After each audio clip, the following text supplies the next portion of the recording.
when investigative journalist Sienna Vale crosses paths with billionaire tech founder Rhys Calder. A story meant to expose him becomes the one thing neither of them can walk away from. Rhys Calder is the kind of man people write stories about. Powerful, untouchable, impossible to truly know. As the billionaire founder of Calder Dynamics, he has spent years building an empire and keeping the world at a careful distance. Sienna Vale isn't interested in his reputation. She's interested in the truth. A mysterious tip sends her into Rhys's world, where billion-dollar deals, whispered secrets, and unanswered questions lurk behind every polished surface. The closer Sienna gets, the harder it becomes to ignore the pull between them. But some doors are locked for a reason, and some truths have the power to change everything. In a city built on ambition, trust may be the most dangerous risk of all. Chapter 1. The Message Before Dawn. The first text message arrived at 5:12 in the morning. It woke Sienna Vale before her alarm. Still half asleep, Sienna reached for her phone and squinted at the screen. Unknown number, 3 words. Look into Calder. Sleep vanished instantly. Sienna sat upright in bed. Outside her apartment window, Manhattan remained wrapped in darkness. The East River reflected scattered city lights while the city slowly prepared to wake. Sienna stared at the message. Most anonymous tips were nonsense. This one felt different. Before Sienna could think further, another message appeared. The merger announcement tonight. Follow the money. Sienna immediately typed a reply. Who is this? The message failed. The sender was already gone. No name, no explanation, no way to respond, only a challenge. And Sienna had never been able to ignore a challenge. 3 hours later, Sienna walked through the crowded newsroom of the Manhattan Ledger. Phones rang. Televisions flashed breaking news. Reporters rushed between desks. The familiar chaos usually energized Sienna. Today, her thoughts remained fixed on the mysterious messages. Sienna. Harper Quinn's voice cut through the noise. Sienna looked up. Her editor stood beside a glass conference room. Tell me you're free tonight, Harper said. Sienna narrowed her eyes.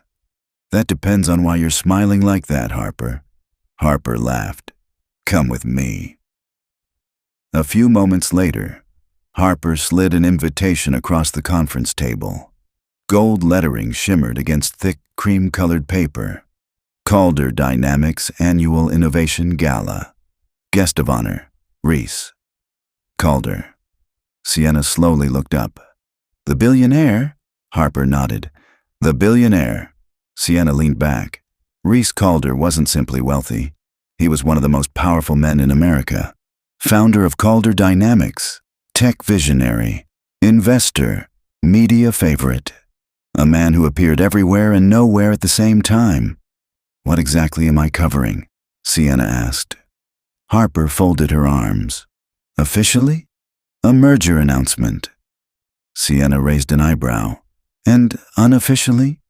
Harper smiled. I think there's a bigger story. The anonymous text immediately flashed through Sienna's mind. Look into Calder. What kind of story? Sienna asked.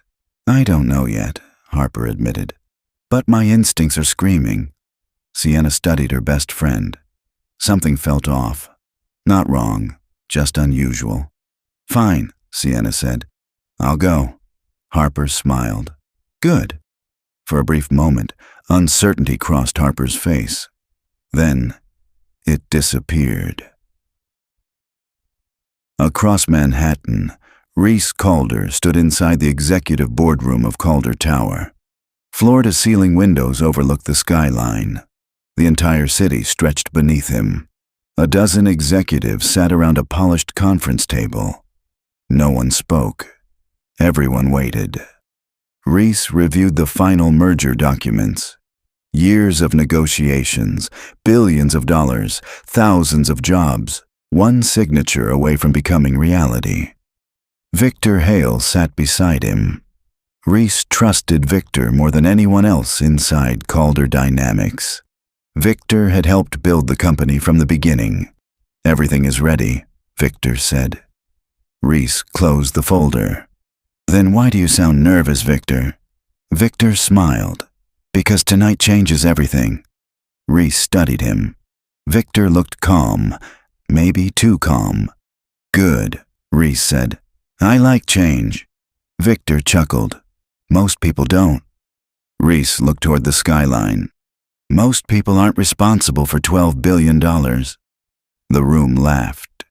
Victor laughed too. But something in Victor's eyes remained tense. Neither man noticed. That evening, the Calder Tower ballroom glittered above Manhattan. Crystal chandeliers reflected against marble floors. Champagne flowed freely. A string quartet played softly. The city's most powerful people filled the room. Investors, politicians, celebrities, executives. Everyone wanted access to Rhys Calder. Sienna arrived 15 minutes early. She preferred observing people before they noticed her. Journalism had taught her that people revealed more when they believed nobody was watching. Sienna scanned the room carefully. Then the atmosphere changed. Conversations quieted. Heads turned. The energy shifted. Sienna followed everyone's gaze and saw him, Rhys Calder. For a moment, Sienna understood exactly why people became fascinated with him. Rhys wasn't trying to command attention, he simply did. Tall, confident, dark-haired, perfectly dressed in a black tuxedo. But it wasn't his appearance that held Sienna's attention. It was his expression. Rhys looked like a man carrying invisible weight. A man surrounded by people, yet somehow alone. The thought surprised her. Across the ballroom, Rhys greeted investors and board members. Then Rhys noticed a woman standing near the champagne display. Dark hair, sharp eyes, simple navy dress. No obvious attempt to impress anyone. Unlike everyone else in the room, she wasn't trying to get close to him. She was studying him, observing him, analyzing him. Rhys found himself intrigued. Before Rhys could reconsider, he started walking toward her. Sienna felt her pulse quicken as Rhys approached. Rhys stopped in front of her. "You're not one of my investors," Rhys said. Sienna smiled. "No, I'm not." "You're not on the board either," Rhys said. "No." A hint of amusement appeared in Rhys's eyes. "Then who are you?" "Sienna Vale." Recognition immediately flashed across Rhys's face. "The journalist." "You've heard of me?" Sienna asked. Rhys smiled slightly. "I've heard people become nervous when your articles appear." Sienna laughed softly. "Should I take that as a compliment?" "That depends," Rhys replied. "On what?" Sienna asked. Rhys held her gaze. "Whether you're investigating me." The question landed between them. Sharp, direct, dangerously honest. Sienna should have lied. Instead, Sienna smiled. "Should you be worried?" For the first time, genuine amusement appeared in Rhys's eyes. "Interesting answer." Sienna hated how much she liked his smile. An event coordinator approached. "Mr. Calder, the board is ready." Rhys barely glanced away from Sienna. Rhys continued looking directly at her. "Will you still be here after my speech?" Rhys asked. The question felt oddly personal. "Maybe," Sienna replied. Rhys nodded slowly. "Then perhaps we'll continue this conversation." Without another word, Rhys walked away. Sienna watched him leave. She shouldn't have cared, yet somehow she did. A few minutes later, Rhys stood on stage. The ballroom fell silent. Under the spotlight, Rhys looked completely different. More powerful, more commanding. Untouchable. "The future belongs to those willing to build it," Rhys said. The audience listened carefully. Tonight, Calder Dynamics takes its next step forward. Applause erupted. Rhys announced a merger worth billions. Investors cheered. Executives smiled. Cameras flashed.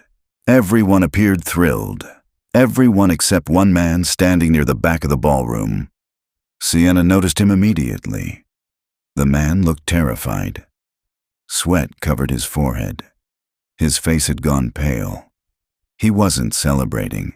He looked like someone waiting for disaster. Sienna started moving toward him. The man noticed her. Panic flashed across his face. Then he disappeared into the crowd.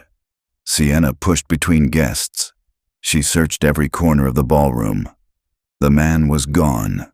Completely gone. Then Sienna's phone vibrated. Unknown number. Again. A chill ran through her. Sienna opened the message. A photograph appeared on the screen. A confidential Calder Dynamics document. Restricted internal access. Beneath the image were 6 chilling words. Rhys Calder doesn't know the truth. Sienna stared at the screen. At that exact moment, across the ballroom, Rhys looked directly at her.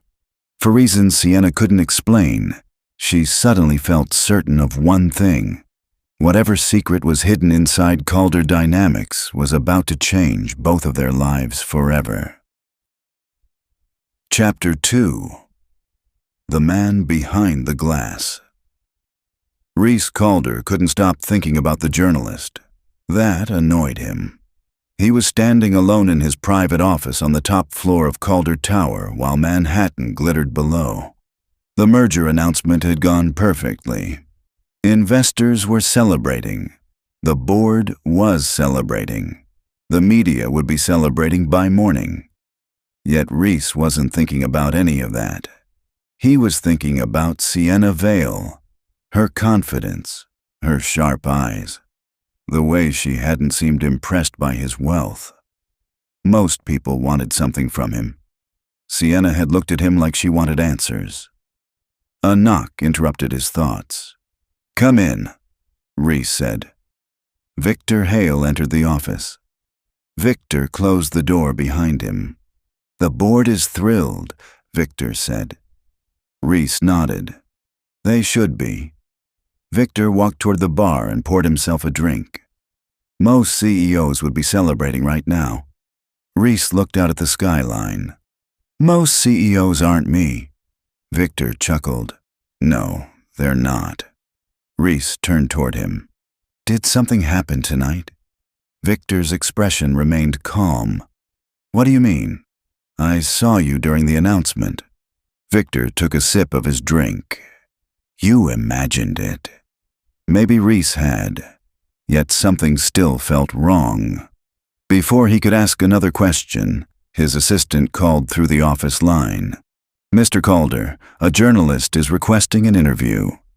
Rhys immediately knew who it was. "What journalist?" Rhys asked. His assistant replied, "Sienna Vale." Victor nearly dropped his glass. The reaction lasted less than a second, but Rhys noticed. Downstairs, Sienna sat in a private waiting lounge. The mysterious message weighed heavily on her mind. She had spent the last hour examining the photograph. The document looked authentic. Too authentic.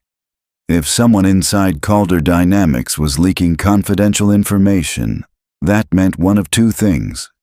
Either corruption existed inside the company, or someone wanted her to believe it did.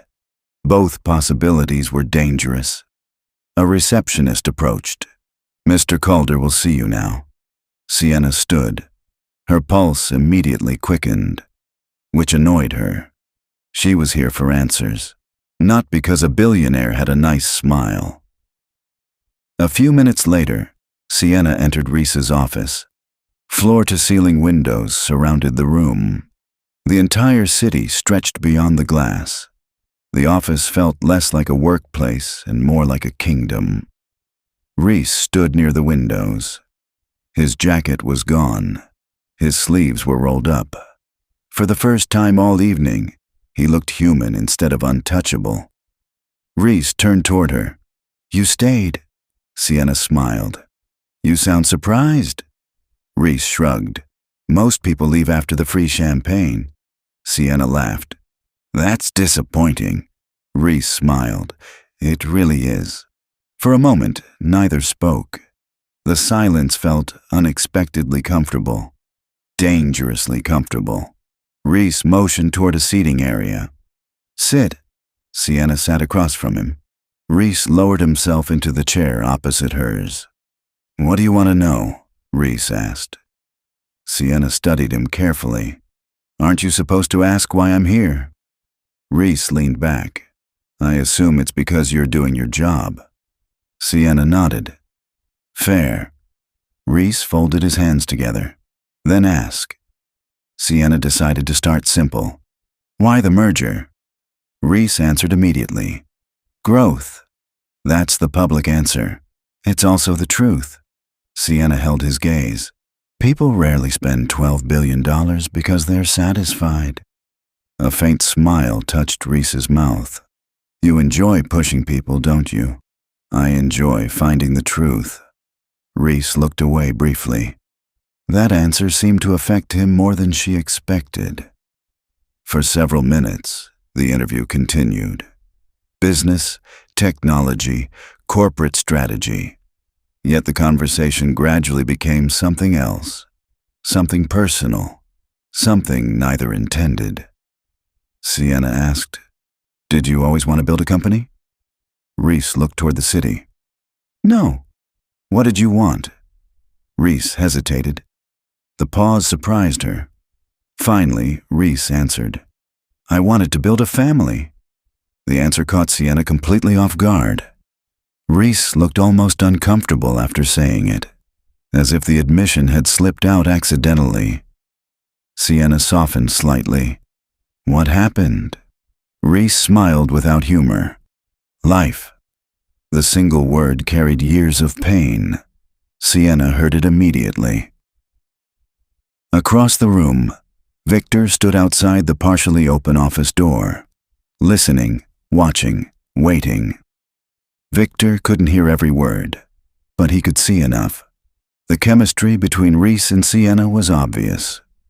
That wasn't good. Not for his plans. Not at all. Victor quietly stepped away before anyone noticed him. Inside the office, neither Rhys nor Sienna realized they had been talking for nearly an hour. The interview had ended long ago. Yet neither seemed eager to leave. Sienna found herself learning things no article had ever mentioned. Rhys preferred quiet evenings over parties. Rhys secretly hated interviews. Rhys still drove the same vintage motorcycle he'd owned for years. The billionaire was becoming a person. That made him far more dangerous. Eventually, Sienna stood. I should go. Rhys stood too. The distance between them suddenly felt much smaller than before. Neither moved away. Neither seemed eager to. The city lights reflected across the glass walls. The office felt strangely private despite being surrounded by Manhattan. Rhys looked at her.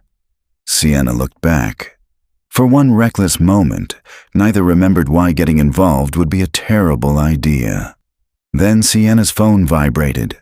The sound shattered the moment. Unknown number. Again. A cold knot formed in Sienna's stomach. Rhys noticed immediately. Everything okay? Rhys asked. Sienna forced a smile. Just work. It wasn't exactly a lie, but it wasn't the truth either. Rhys seemed unconvinced. Still, he didn't push. Good night, Sienna. The way he said her name sent an unexpected warmth through her chest. Good night, Rhys. A few minutes later, Sienna entered the elevator. Only then did she open the message. Her blood turned cold. The sender had attached another photograph. This time, it wasn't a document. It was a picture. An old picture. A younger Rhys standing beside an older man. His father. Across the image, someone had typed a single sentence. Your billionaire doesn't know who killed him. The elevator continued descending toward the lobby, but Sienna barely noticed, because for the first time, she realized this story wasn't about a merger. And whatever truth someone wanted her to uncover was far more dangerous than she had imagined. Chapter 3. Secrets in the Shadows. Sienna Vale barely slept. The photograph haunted her. The message haunted her. Most of all, the sentence haunted her. Your billionaire doesn't know who killed him. By sunrise, Sienna sat at her kitchen table surrounded by coffee cups, notebooks, and newspaper archives.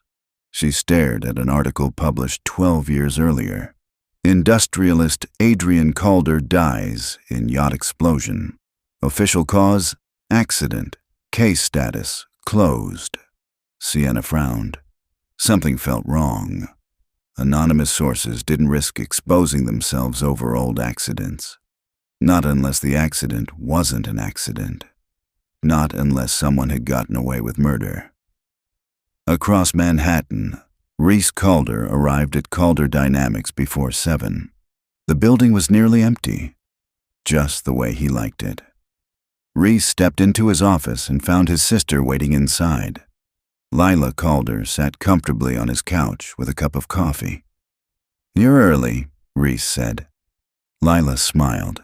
"And you're avoiding my calls." Rhys loosened his tie. "I was busy." Lila laughed. "You've been saying that for 10 years. Rhys sat across from her. "What do you need?" Lila's smile faded. "We need to talk about Dad." The words immediately changed the atmosphere. Rhys leaned back slowly. "What about him?" Lila hesitated. That alone worried him. Lila rarely hesitated. "I found something." Rhys's expression hardened. "What?" Lila looked down at her coffee. "Not here." Rhys stared at her. "Lila." Lila met his eyes. "Not here, Rhys." For the first time that morning, unease settled inside him. Meanwhile, Sienna arrived at the Manhattan Ledger. Harper Quinn looked up the moment Sienna entered. "Please tell me you got something useful." Sienna closed her office door. "I think I stumbled into something much bigger than a merger." Harper sat forward. "How much bigger?" Sienna placed the photograph on the desk. Harper's face lost color. A subtle reaction, but Sienna noticed. "What is it?" Sienna asked. Harper quickly recovered. "Nothing." Sienna narrowed her eyes. "You recognize something?" Harper shook her head. "No." The answer came too fast, too rehearsed. Sienna studied her friend carefully. For the first time, a small seed of doubt appeared. 2 hours later, Sienna found herself standing outside a brownstone in Brooklyn. According to public records, the man she'd seen panicking at the gala lived there. After several knocks, the door opened. The same terrified man stood before her. The moment he recognized her, fear filled his eyes. "Please leave." Sienna held up her press badge. "I just want to ask a few questions." "I don't know anything." "You don't even know what I'm asking." The man's face turned pale. That told Sienna everything. The man glanced over his shoulder, as if checking whether someone was watching. Then he lowered his voice. "You need to stop digging." Sienna's pulse quickened. "Why?" The man swallowed hard. "Because people get hurt." Sienna stepped closer. "Who gets hurt?" The man's hands trembled. "You." Before Sienna could respond, a black SUV suddenly stopped across the street. The terrified man immediately froze. Pure panic appeared on his face. "Leave," the man whispered. "What?" "Leave right now." The man slammed the door, locked it, closed every curtain. Within seconds, Sienna stood on the sidewalk staring at the house. The SUV remained parked across the street. Watching, waiting, a chill ran through her. Later that afternoon, Rhys sat inside a private conference room with Lila. No executives, no assistants, no interruptions. just family. Lila placed a faded envelope on the table. Rhys stared at it. "What is this?" Lila took a deep breath. "I found it among Dad's personal belongings." Rhys frowned. 12 years later. Lila nodded. It was hidden. Rhys opened the envelope. Inside was a handwritten note. The handwriting belonged to Adrian Calder, their father. Rhys immediately recognized it. His chest tightened. "What does it say?" Rhys asked. Lila looked nervous. "Read it." Slowly, Rhys unfolded the paper. His father's words stared back at him. "If anything happens to me, don't trust the people closest to you." Silence filled the room. Rhys read the sentence again and again. His stomach sank, because suddenly the yacht explosion didn't feel like an accident anymore. That evening, Sienna returned to her apartment. She locked the door behind her, then checked the windows, then checked them again. The black SUV had followed her for 3 blocks. Maybe it was a coincidence, maybe not. Either possibility made her uncomfortable. Her phone rang. Rhys. Just seeing his name triggered an unexpected reaction. Sienna answered. "Hello?" Rhys's voice was calm. "Did I catch you at a bad time?" "No." A lie, but she wasn't ready to explain. Rhys hesitated. "I was wondering if you'd like dinner." Sienna blinked. Of all the things she expected, that wasn't one of them. "Dinner?" Rhys laughed softly. "That's usually how people react when they're surprised." A smile tugged at Sienna's lips. "I know what dinner is." "Good. Are you asking me out?" Rhys was quiet for a moment. Then Rhys said, "I think I am." Sienna felt her heart skip. This was dangerous. Professionally, personally, emotionally. And yet, she didn't want to say no. "When?" Sienna asked. Rhys smiled on the other end of the call. Sienna could hear it. "Tomorrow night?" Sienna walked toward her window. The black SUV was gone, but the feeling of being watched remained. "Okay," Sienna said. "I'll come." After the call ended, Rhys stood alone in his office. For the first time in years, he found himself looking forward to something unrelated to business. That realization should have worried him. Instead, it made him smile. Across the room, Victor Hale quietly observed from the doorway. Victor had heard enough, far more than enough. Rhys didn't notice him. Victor's expression darkened, because the closer Rhys got to Sienna, the more dangerous she became. And Victor couldn't allow that. Not when the truth was finally beginning to surface. Victor quietly stepped away, already planning his next move. A few minutes later, Sienna's phone vibrated. Another anonymous message. Her hands tightened around the device. Slowly, she opened it. There was no photograph this time, no document. Just 7 chilling words. "Don't fall for him before Friday." Sienna stared at the screen. Her heart pounded, because whoever was sending these messages knew far too much, and somehow, they knew about the dinner. Chapter 4. The dinner neither could forget. Sienna Vale stared at the anonymous message for nearly 5 minutes. "Don't fall for him before Friday." The words felt less like a warning and more like a threat. Someone knew where she was. Someone knew she had spoken with Rhys. Someone knew about a dinner that had only been arranged minutes earlier. Sienna hated feeling manipulated, but she hated feeling afraid even more. Instead of replying, Sienna took a screenshot and added it to a growing folder of evidence. Then she opened her laptop. If someone wanted her focused on Rhys Calder, she intended to find out why. Across Manhattan, Rhys Calder sat alone in his office long after sunset. The city glittered beyond the windows.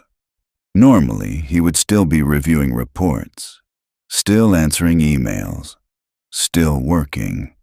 Instead, his attention remained fixed on the note Lila had found. If anything happens to me, don't trust the people closest to you. Rhys had read the sentence at least 20 times. Each time it bothered him more.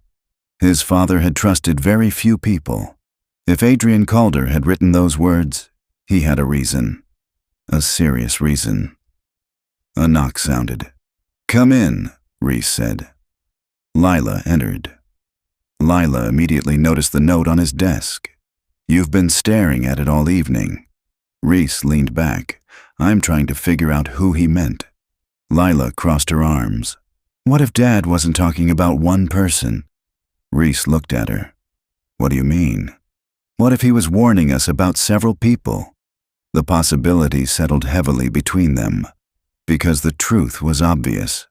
12 years ago, there had been many people close to Adrian Calder.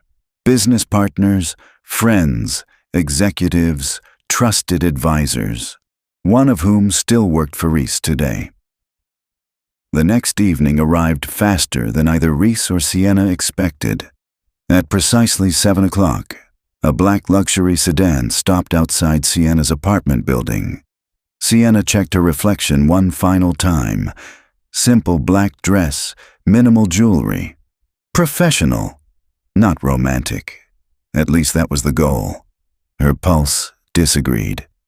A few moments later, she stepped outside. Rhys was already waiting. Not inside the car, beside it. The gesture surprised her. Most billionaires probably sent drivers. Rhys had shown up himself. "You clean up nicely," Rhys said. Sienna smiled. "That's your opening line?" Rhys laughed. "I had a better one prepared." "What happened to it?" Rhys opened the passenger door. "You made me forget it." To her annoyance, Sienna felt herself blush. An hour later, they arrived at a private rooftop restaurant overlooking Central Park. The view was breathtaking. The entire city stretched endlessly around them. Golden lights, towering skyscrapers, the pulse of Manhattan below. Yet Sienna found herself paying more attention to the man sitting across from her. For the first time, Rhys wasn't wearing the armor of a CEO. He seemed relaxed, human, almost approachable. Almost. Their conversation flowed surprisingly easily. They discussed travel, books, childhood memories, favorite cities, embarrassing stories. At one point, Sienna laughed so hard she nearly spilled her wine. Rhys stared at her. For a moment, he forgot everything else. The company, the merger, the note, the pressure, everything. "Why are you looking at me like that?" Sienna asked. Rhys didn't immediately answer, because the honest answer was dangerous. Finally, Rhys smiled. "I'm trying to remember the last time I enjoyed dinner this much." The confession caught her off guard. Sienna looked away, suddenly unable to hold his gaze. For several seconds, neither spoke. The silence wasn't awkward. It was something else. Something warmer, something infinitely more dangerous. Then Sienna asked the question she hadn't planned to ask. "Are you lonely?" The words escaped before she could stop them. Rhys looked genuinely surprised. Most people would never ask him that. Most people wouldn't dare. "What makes you think that?" Rhys asked. Sienna hesitated, then decided to tell the truth. "Because every time I see you surrounded by people, you look alone." Rhys stared at her, longer than necessary, as if she had somehow seen something nobody else noticed. Finally, Rhys looked toward the city. "Maybe you aren't as wrong as I'd like." The vulnerability in his voice caught her completely off guard. Across the restaurant, a man photographed them from a distance. One picture, then another. Then another. The man quietly sent the images to someone. A few seconds later, his phone buzzed. One message appeared. "Keep watching them." Back at the table, neither Rhys nor Sienna noticed. They were too focused on each other, too comfortable, too interested, too close. The evening had become something neither expected. Not an interview, not a business meeting, not exactly a date, yet somehow more intimate than all three. Hours later, Rhys walked Sienna to her apartment building. The city felt quieter now, more private. The distance between them seemed to shrink with every step. Neither wanted the evening to end. Both knew it had to. They stopped beneath the entrance lights. For a moment, neither moved. Neither spoke. The tension between them had become impossible to ignore. Sienna looked up. Rhys looked down. Every instinct told him to close the distance. Every instinct told her not to stop him. Instead, Rhys stepped back. Barely, but enough. Because rushing this felt wrong. Because somehow Sienna mattered more than a moment. Rhys smiled. "Good night, Sienna." Sienna felt disappointment she couldn't hide. "Good night, Rhys." After she entered the building, Rhys remained on the sidewalk for several seconds, watching, waiting, making sure she got inside safely. Only then did he leave. Upstairs, Sienna entered her apartment. For the first time all evening, she allowed herself to smile. The smile disappeared immediately. An envelope sat on her kitchen table. She froze. She had locked the apartment before leaving. No windows were open. No signs of forced entry. Yet the envelope hadn't been there earlier. Slowly, Sienna approached. Her heart pounded. Inside was a single photograph. A much younger Victor Hale stood beside Adrian Calder. Both men appeared to be arguing. Written across the back in black ink were 4 words. "Ask Rhys about Victor." Sienna stared at the message. Cold fear crawled down her spine. Because for the first time, the anonymous source wasn't pointing toward the past. They were pointing toward someone still standing beside Rhys today. And suddenly, trusting anyone felt like a terrible idea. Chapter 5. Too Close to Ignore. Sienna Vale barely slept. The photograph remained on her kitchen table all night. Every time she closed her eyes, she saw the message written across the back. Ask Rhys about Victor. By morning, she had more questions than answers. Who was sending the messages? How were they getting into her apartment? Why were they obsessed with Rhys Calder? And most importantly, why did they seem determined to destroy the people around him? Across Manhattan, Rhys Calder arrived at Calder Dynamics before sunrise. The building was quiet, empty, predictable. Unfortunately, his thoughts weren't. For years, work had been enough. Work had always been enough. Then Sienna had appeared. Now he found himself checking his phone every few minutes, which was ridiculous. He had billion-dollar problems to solve. Yet somehow, he kept wondering whether she'd enjoy dinner as much as he had. His phone buzzed. A message from Lila. "Need to talk. Urgent." Rhys immediately called her. Lila answered on the first ring. "What's wrong?" Rhys asked. Lila sounded nervous. "I found another box." Rhys sat upright. "What kind of box?" "Dad's storage unit." Rhys frowned. "I thought everything had already been inventoried." "So did I." Silence stretched between them. Then Lila spoke again. "There are files inside, Rhys." "What kind of files?" Lila hesitated. "Files about people who still work for you." An hour later, Sienna entered the Manhattan Ledger. Harper Quinn was waiting beside her desk. Harper immediately noticed the exhaustion on Sienna's face. "You look terrible." Sienna laughed. "Good morning to you too." Harper lowered her voice. "You're getting too close." The statement surprised her. Too close to what? Harper folded her arms. "The Calder story." Sienna studied her carefully. "That's literally my job. Not like this. Something about Harper's tone felt wrong, concerned, almost protective. Sienna narrowed her eyes. "What aren't you telling me?" Harper immediately looked away, and that bothered Sienna even more. Later that afternoon, Sienna found herself standing outside Calder Tower. The photograph from her apartment remained inside her purse.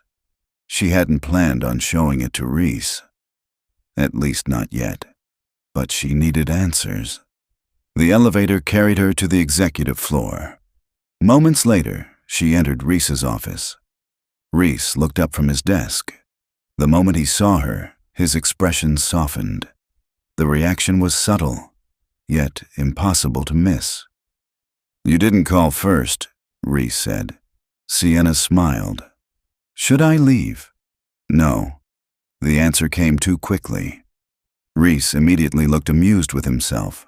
Sienna felt her heart stumble, which was becoming an annoying habit. Rhys stood and walked around his desk. "Coffee?" Rhys asked. "Please." A few minutes later, they sat together near the windows. The city stretched endlessly below. Neither mentioned the reason for her visit. Neither seemed eager to. Instead, the conversation drifted naturally, the way it always seemed to. "How many hours do you work?" Sienna asked. Rhys laughed. "Too many." "That's not a number. It's also not wrong." Sienna shook her head. "You're impossible." Rhys smiled. "I've been told that before. Frequently? By my sister." That made Sienna laugh. Rhys watched her carefully. Again. The sight of her laughing affected him far more than it should. Eventually, Sienna reached into her purse. The mood instantly changed. Rhys noticed. "What is it?" Rhys asked. Without speaking, Sienna slid the photograph across the table. Rhys looked down. The moment he saw Victor standing beside Adrian Calder, his expression darkened. "Where did you get this?" Rhys asked. Sienna held his gaze. "It was left in my apartment." Rhys looked up sharply. "Someone broke into your apartment?" "I don't know how they got inside." The realization visibly angered him. His jaw tightened. His eyes hardened. For a moment, the calm billionaire disappeared. A fiercely protective man stood in his place. "Has anyone threatened you?" Rhys asked. Sienna blinked. The concern in his voice felt genuine. Unexpectedly genuine. "Not directly." "That's not an answer. It's the only one I have." Rhys looked ready to argue, then stopped himself. For several moments, both studied the photograph. Finally, Rhys spoke. "Victor worked with my father." Sienna nodded. "I assumed. He joined Calder Dynamics before I did. Do you trust him?" The question landed heavily between them. Rhys didn't answer immediately. That hesitation surprised both of them, because until this moment, the answer would have been simple. Yes. Now, he wasn't sure. Meanwhile, 2 floors below, Victor Hale stepped out of an elevator. A private investigator approached him. The investigator handed over a small envelope. Victor opened it. Inside were photographs. Rhys and Sienna at dinner. Rhys smiling. Sienna laughing. The two of them standing outside her apartment building. Victor's expression darkened. Everything was happening too quickly. Much too quickly. He needed control. And control was slipping away. Victor slipped the photos back into the envelope. "Keep watching them," Victor said. The investigator nodded. Victor turned away, already planning the next stage. That evening, Rhys insisted on personally driving Sienna home. She argued for exactly 3 minutes, then gave up. Now they sat inside his car while Manhattan glowed around them. Neither seemed eager for the ride to end. The conversation drifted effortlessly. Work, family, dreams, regrets. Things neither normally shared. At one red light, Sienna looked over. Rhys was already looking at her. Neither looked away. The air inside the car suddenly felt different. Warmer, heavier, more intimate. Sienna's pulse quickened. So did Rhys's. Neither mentioned it. A few minutes later, Rhys pulled up outside her building. The street was quiet. The city noise felt distant. Sienna turned toward him. "Thank you," Rhys smiled. "For driving you home. For caring." The words escaped before she could stop them. For a moment, neither moved. Neither breathed. Rhys stared at her. Something vulnerable appeared in his eyes. Something honest. "Be careful, Sienna." His voice was low, serious, protective. The concern affected her more than she wanted to admit. "I can take care of myself." "I know." Rhys held her gaze. "That doesn't mean I won't worry." The words settled between them. Dangerous, because they felt real. Very real. After Sienna entered her building, Rhys remained parked outside, watching, waiting, making sure she was safe, a habit he was developing far too quickly. His phone suddenly rang. "Lila." Rhys answered immediately. "What happened?" Rhys asked. Lila sounded terrified. "Rhys." His stomach dropped. "Lila, what's wrong?" Her voice shook. "The storage box is gone." Rhys sat upright. "What do you mean gone?" "Someone broke into the unit." Silence. Then Lila whispered 3 words that made his blood run cold. "They took everything." Across the city, inside a dark office, Victor Hale calmly locked a filing cabinet. Inside sat dozens of stolen documents. Documents connected to Adrian Calder. Documents connected to a murder. Documents that could destroy everything. Victor closed the cabinet, then smiled, because as long as nobody discovered the truth, he still had time, and time was all he needed. Chapter 6.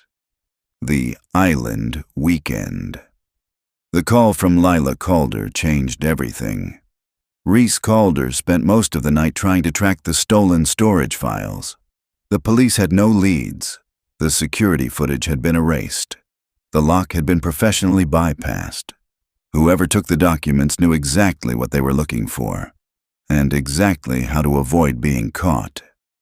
By sunrise, Rhys had reached one unavoidable conclusion. This wasn't random. Someone was covering their tracks. Across Manhattan, Sienna Vale sat at her desk reviewing notes from the past week. The deeper Sienna dug, the stranger everything became. A dead billionaire, missing documents, anonymous messages, a frightened witness, and now a break-in. Nothing connected neatly, yet somehow every road led back to Adrian Calder's death. Sienna's phone vibrated. "Rhys." Sienna immediately answered. "Good morning," Sienna said. Rhys smiled at the sound of her voice. "That depends," Rhys said. "On what?" Sienna asked. "Whether you're free this weekend," Rhys replied. Sienna blinked. That wasn't what she expected. "What kind of weekend?" Sienna asked. Rhys hesitated. Then Rhys said, "My sister is hosting a small gathering." "That sounds suspiciously vague," Sienna replied. Rhys laughed. "It probably is." "Where?" Sienna asked. "My island," Rhys answered. Sienna nearly choked on her coffee. "Your island?" "That sounded judgmental," Rhys said. "It was absolutely judgmental," Sienna replied. For the first time all morning, Rhys genuinely laughed, and hearing it made Sienna smile. Several hours later, Sienna stood at a private marina in the Hamptons. The ocean sparkled beneath the afternoon sun. Luxury yachts lined the docks. The entire place felt like another world, a world most people only saw in magazines. Rhys approached from the pier. Casual clothes suited him far too well. Dark jeans, white shirt, no tie, no board meetings, no billionaire armor, just Rhys. For one dangerous second, Sienna forgot how to breathe. Rhys noticed immediately. That made him far too happy. "You came," Rhys said. Sienna rolled her eyes. "You invited me." "Still," Rhys replied. Sienna shook her head. "Don't get used to winning." Rhys smiled. Too late. The yacht carried them toward a private island several miles from shore. The trip should have felt awkward. Instead, conversation flowed effortlessly. At one point, Sienna stood near the railing watching the waves. Rhys joined her. The ocean stretched endlessly around them. Blue sky, blue water, nothing but peace. For the first time in weeks, both felt relaxed. Neither trusted the feeling. Both enjoyed it anyway. The island was breathtaking. White sand beaches, private villas, palm trees swaying in the breeze. A luxury retreat hidden from the world. Sienna stared in disbelief. "You own this?" Sienna asked. Rhys nodded. Technically, Sienna repeated. "My lawyers would probably explain it differently," Rhys replied. Sienna laughed. "Of course they would." Rhys watched her smile. Again. Always her smile. The realization was becoming impossible to ignore. He liked being around her, far more than he should. Near sunset, guests gathered around a beachfront terrace. Lila Calder immediately pulled Sienna into a hug. The gesture surprised her. "We've met twice," Sienna said. Lila grinned. "And I already like you." Rhys groaned. "Lila?" "What?" Lila asked innocently. Rhys shook his head. Lila looked directly at Sienna. "He's been talking about you." Sienna nearly dropped her drink. Rhys nearly choked. "Lila." Lila laughed. The sound carried across the terrace. For the first time in years, Rhys felt something unfamiliar. Normal, happy, hopeful. Later that evening, music drifted through the warm ocean air. Guests danced beneath string lights. The atmosphere felt magical, almost unreal.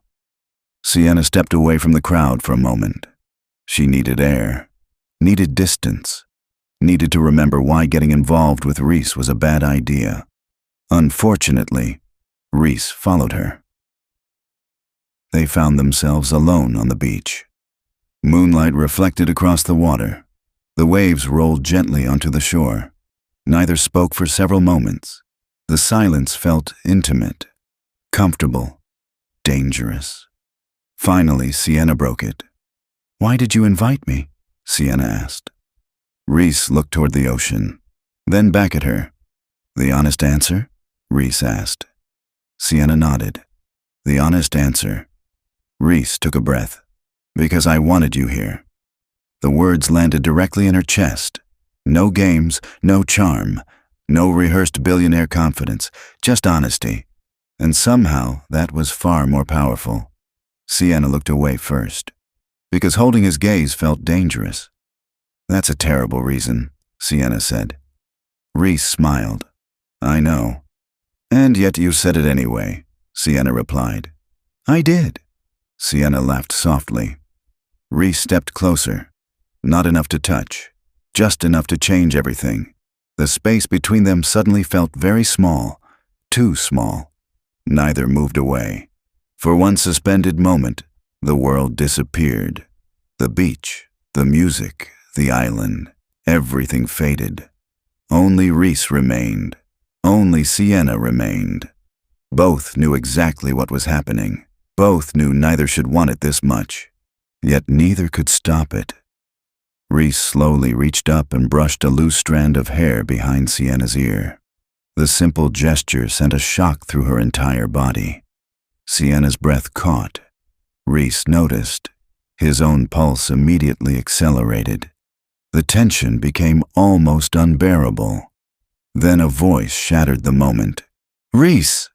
Lila's voice echoed from the terrace. Both stepped apart instantly. Reality crashed back. The moment was gone, but the feeling remained, stronger than ever. Later that night, Sienna stood on the balcony of her villa overlooking the ocean. The island had gone quiet. Most guests were asleep. She should have been sleeping too. Instead, she couldn't stop thinking about Rhys, the way he looked at her, the way he listened, the way he made her feel seen. Sienna's phone vibrated. Unknown number. The familiar dread returned immediately. Sienna opened the message. This time there was no photograph, no warning, only a single sentence. Ask Lila. What happened the night her father died? Sienna stared at the screen. A cold chill ran through her. Because until now, the messages had focused on Rhys. Now they were pointing toward his sister. And somehow that felt even more dangerous. Across the island, Rhys stood alone on a balcony outside his villa, unable to sleep, unable to stop thinking about Sienna. For the first time in years, the future looked different. For the first time in years, Rhys wanted something beyond business, beyond success, beyond survival. Then Rhys's secure phone rang. Only a handful of people had that number. Rhys answered immediately. "Hello?" Rhys asked. A distorted voice replied, "Stop looking into Adrian Calder's death." Rhys froze. The voice continued, "You were warned once." The line went dead. Silence returned. Rhys lowered the phone slowly. His father's note flashed through his mind. "Don't trust the people closest to you." And for the first time, Rhys realized something terrifying. Someone wasn't just hiding the truth. Someone was terrified he might discover it. Chapter 7. The Secret Lila Kept. Sienna Vale barely slept. The anonymous message replayed endlessly in her mind. Ask Lila what happened the night her father died. Every instinct told Sienna to ignore it. Every journalist instinct told her she couldn't. By sunrise, Sienna was sitting on the villa balcony watching the ocean. The island looked peaceful, beautiful, safe. Yet beneath the beauty, something felt wrong. Someone was hiding the truth. And the closer she got, the more dangerous things became. A few hundred yards away, Rhys Calder stood on the beach. The threatening phone call still echoed in his mind. Stop looking into Adrian Calder's death. The timing wasn't a coincidence. First the missing files, then the warning. Someone was panicking, someone was afraid. Rhys intended to find out why. His thoughts drifted toward Sienna, a dangerous habit, one he was developing far too quickly. Rhys usually trusted logic. Sienna made him trust instincts, and that scared him more than any business deal ever could. Later that morning, guests gathered for breakfast on a large oceanfront terrace. Laughter filled the air. Coffee steamed from expensive porcelain cups. The atmosphere felt relaxed, at least on the surface. Sienna sat beside Lila. Across the table, Rhys was speaking with several investors. The moment felt perfect, which made it the ideal time to ask difficult questions. Sienna looked toward Lila. "Can I ask you something?" Lila smiled. "That depends." Sienna hesitated. Then Sienna asked, "What happened the night your father died?" The smile vanished from Lila's face. Immediately. Completely. The reaction was impossible to miss. For several seconds, Lila simply stared at her. Then Lila quietly set down her coffee cup. "Why would you ask that?" Sienna chose her words carefully. "Because everyone keeps talking about the accident." Lila looked toward the ocean. Her expression changed. Sadness, fear, regret, something deeper. Finally, Lila spoke. "I was 16. Sienna remained silent. Lila continued. "Dad called me the night he died." Sienna's pulse quickened. "That wasn't public information." "What did he say?" Sienna asked. Lila swallowed. He sounded scared. A chill ran through Sienna. Scared of what? Lila slowly shook her head. I don't know. The answer sounded honest, but incomplete. Before Sienna could ask another question, Rhys approached. Rhys immediately noticed the tension. What did I interrupt? Rhys asked. Neither woman answered immediately. Lila stood. I need some air. Then Lila walked away, leaving Rhys and Sienna alone. Rhys watched his sister disappear down the beach. Then Rhys looked at Sienna. What happened? Sienna hesitated. For the first time since meeting him, she considered telling him everything. The messages, the warnings, the photographs, every secret. But something stopped her. Not yet. Not until she understood more. Nothing, Sienna replied. Rhys didn't believe her. Not for a second. That afternoon, a storm rolled across the island. Dark clouds gathered overhead. The ocean became restless. Guests retreated indoors. Thunder echoed across the sky.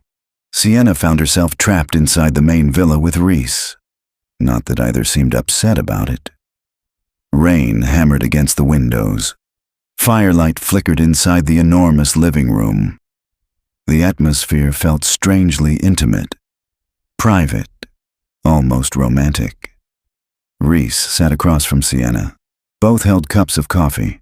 Neither seemed eager to leave. You've been distracted today, Rhys said. Sienna looked up. So have you. Rhys smiled. Fair. The silence stretched. Comfortable. Then Rhys surprised her. I got a threatening phone call. Sienna froze. What? Rhys nodded. Someone told me to stop investigating my father's death. Sienna's heart immediately accelerated. The messages, the photographs, the warnings. Everything was connected. Rhys studied her carefully. You seem surprised. Sienna forced herself to stay calm. What are you going to do? Rhys laughed softly. Exactly what they don't want me to do. Despite everything, Sienna smiled. That answer felt very Rhys. Thunder shook the villa. The lights flickered, then went out completely. Darkness swallowed the room. Sienna jumped, instinctively, without thinking. A second later, Rhys's hand found hers. Neither moved, neither spoke. Outside, the storm raged. Inside, everything felt still. The simple touch sent electricity through both of them. Neither wanted to let go. Several seconds later, emergency lights activated. A soft glow returned to the room. Yet Rhys still held her hand, and Sienna still hadn't pulled away. For one suspended moment, the world disappeared. Only the two of them remained. Rhys looked at her. Sienna looked back. The distance between them suddenly felt impossible. Neither remembered moving. Yet somehow they were closer now. Much closer. Rhys lifted his hand slowly. His fingers brushed her cheek. Sienna's breath caught.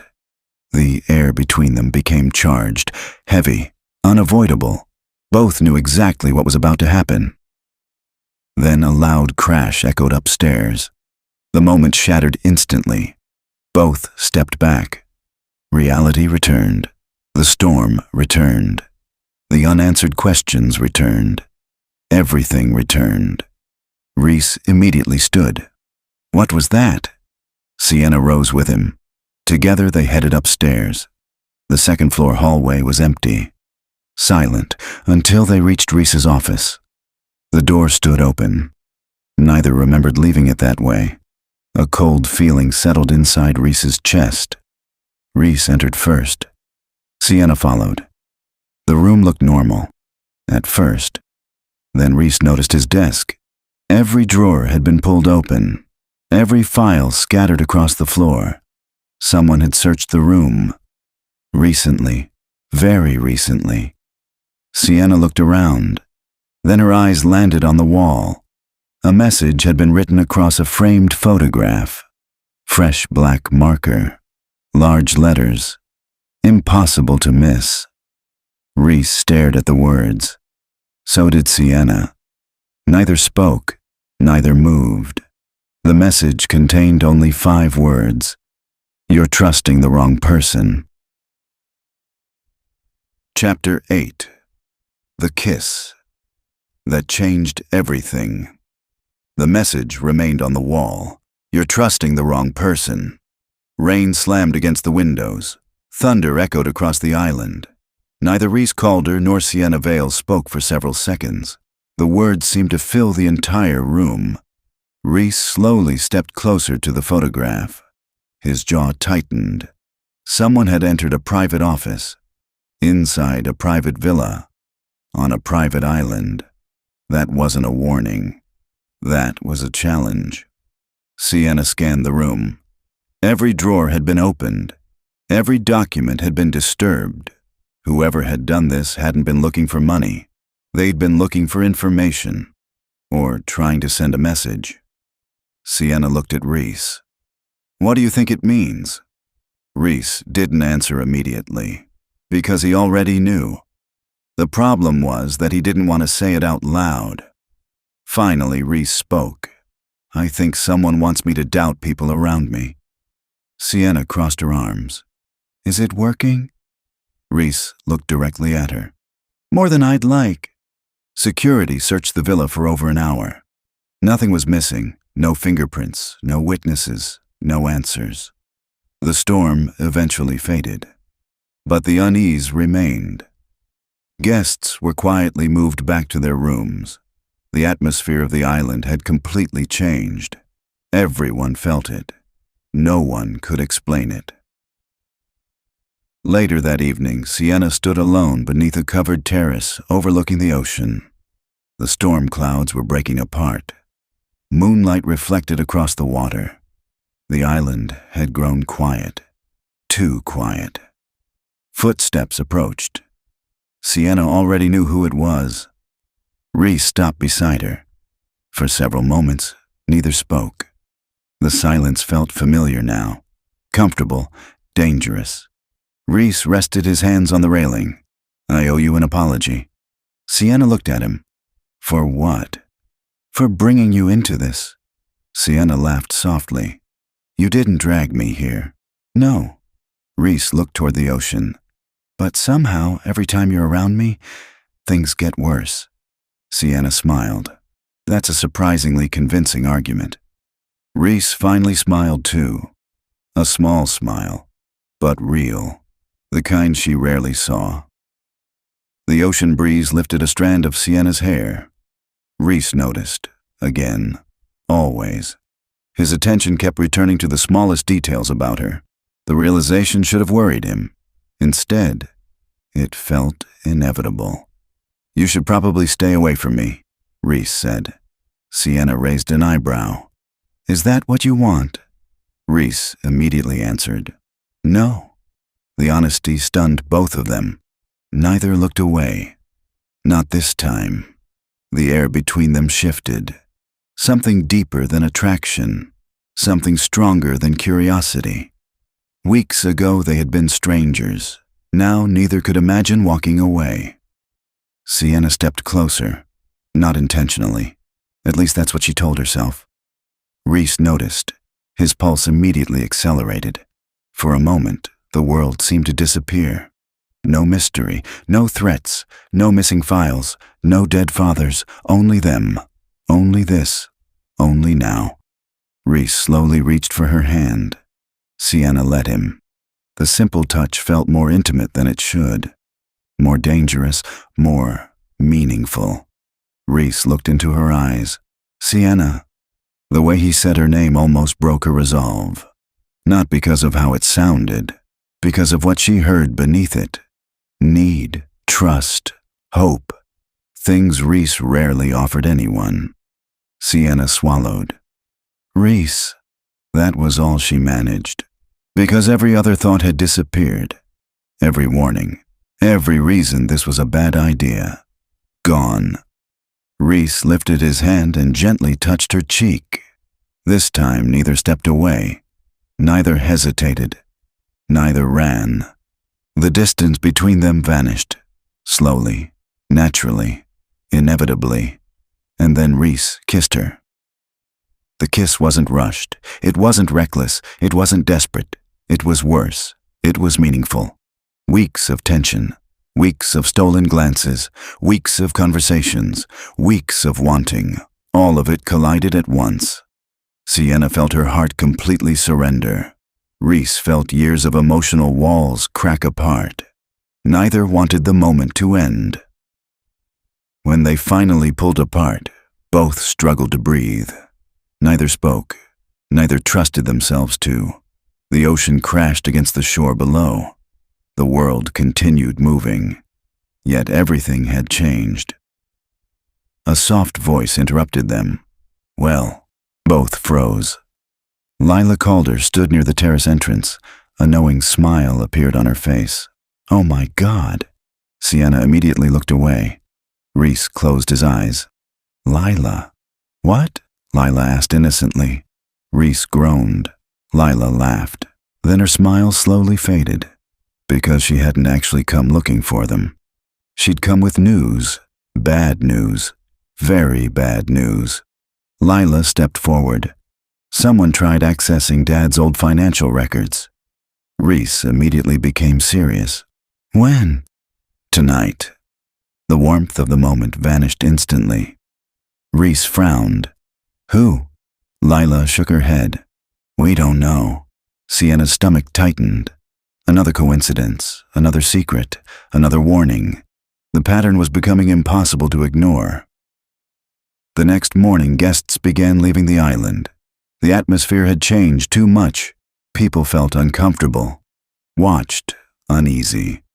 Only Rhys, Sienna, and Lila remained. Inside the main villa, Lila spread documents across a dining table. Old financial statements, legal files, investment records.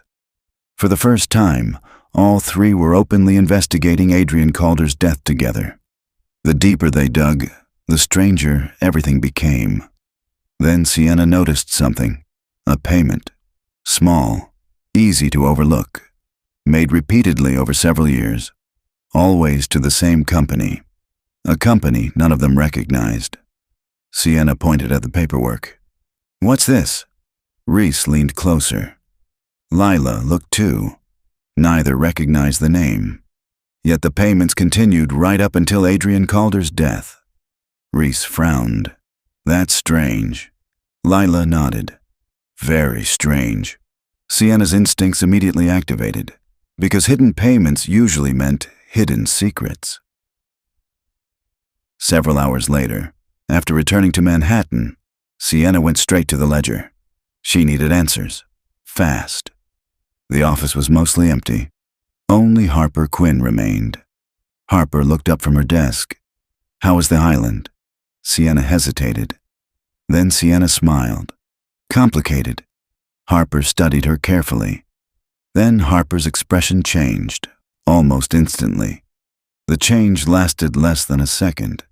But Sienna noticed, because Harper wasn't looking at her. Harper was looking at something behind her. Sienna turned. Her blood ran cold. A package sat on her desk. No return address, no postage, no delivery label. Someone had placed it there by hand. Recently, very recently. Slowly, Sienna opened it. Inside was a flash drive and a handwritten note. 5 simple words. Watch the video alone. Sienna looked up. Harper suddenly seemed nervous, far more nervous than the package justified. And for the first time, Sienna wondered if her best friend was hiding something too. Chapter 9. The video. No one was supposed to see. Sienna Vale stared at the flash drive. Watch the video alone. The note felt less like a suggestion and more like an order. Across the newsroom, Harper Quinn pretended to focus on her computer, but Sienna noticed the tension in her posture, the nervous glances, the unusual silence. Something was wrong, and Sienna was beginning to suspect Harper knew more than she admitted. An hour later, Sienna sat alone in a private editing room at the Manhattan Ledger. The door was locked. The blinds were closed. No interruptions, no distractions, only answers. Hopefully. Sienna inserted the flash drive into her laptop. Several files appeared. Most were encrypted. Only one video could be opened. The timestamp showed it had been recorded 12 years earlier, just 3 days before Adrian Calder died. Sienna pressed play. Static filled the screen. Then an image appeared. The footage was grainy, poor quality, secretly recorded. A conference room came into view. Several men sat around a table. One of them was Adrian Calder. Another was Victor Hale. Sienna immediately leaned forward. Her pulse accelerated. This was it. This was something. The men appeared to be arguing. The audio crackled. Most of the conversation was impossible to hear. Then a sentence emerged clearly. Adrian's voice, angry, frustrated. "I won't cover this up." The room fell silent. Even through the screen, the tension felt obvious. A second voice answered, "Victor. If this gets out, we're all finished." Sienna froze. Her heartbeat thundered in her ears. The footage suddenly ended. No explanation, no context, just enough information to raise terrifying questions. Sienna replayed the clip twice, then 3 times. Each viewing made things worse, not better. Victor had been involved in something serious, something Adrian had refused to hide. And 3 days later, Adrian Calder had died. Sienna immediately called Rhys. Rhys answered before the first ring finished. "Sienna." His voice softened slightly when he said her name. The reaction still affected her, dangerously so. "I found something," Sienna said. The seriousness in her voice immediately changed Rhys's expression. "Where are you?" "The office."